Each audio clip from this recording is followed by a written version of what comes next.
High অনেক দিন পর ভিডিও বানাচ্ছি।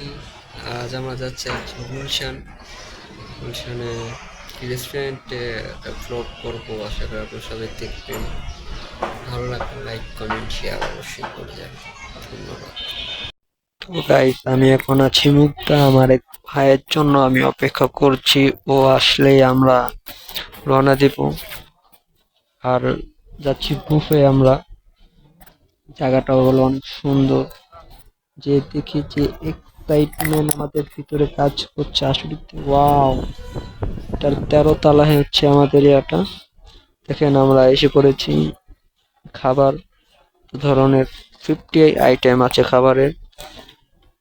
তো বাট চা দেখে এসেছিলাম সেটা পাইনি, এটা একটু আফসোস লেগেছে। তো আমার ভাই তো আর খেতে পারছে না, এই পর্যন্তই। ও বলছে ভাই চল। আর পারি না, পেট ভরে গেছে। এখানে তো দেখতেই পারছেন কত খাবার সামনে। মোমোটা এতটা বেশি ভালো লাগেনি আমাদের।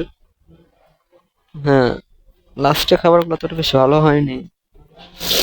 আমরা লাস্টে গরুর মাংস পাইনি, কারণ সেটা সোল্ড আউট হয়ে গিয়েছে। আমার সেরকম সবার আগে দেখতেই পাচ্ছেন, সবার আগে আমরা এগিয়েছিলাম, আমাদের আগে আর কেউ যায়নি। তো মজা করেছি দুই ভাই, অনেক দিন পর এক হলাম। আবার কবে না কবে এক হই। আমি চলে যাচ্ছি গাজীপুর। তো সবাই ভালো থাকবেন, সুস্থ থাকবেন, নিজের চারপাশ পরিষ্কার ভাবে রাখবেন। এই দেখুন মিষ্টি, আমার ভালো লাগছে মিষ্টিগুলো আইটেম। আর কয়েকটি খাবার। আর এছাড়া এতটা বেশি ভালো লাগেনি। ও তো পুরাই না এক সলমান খানের পোস্ট।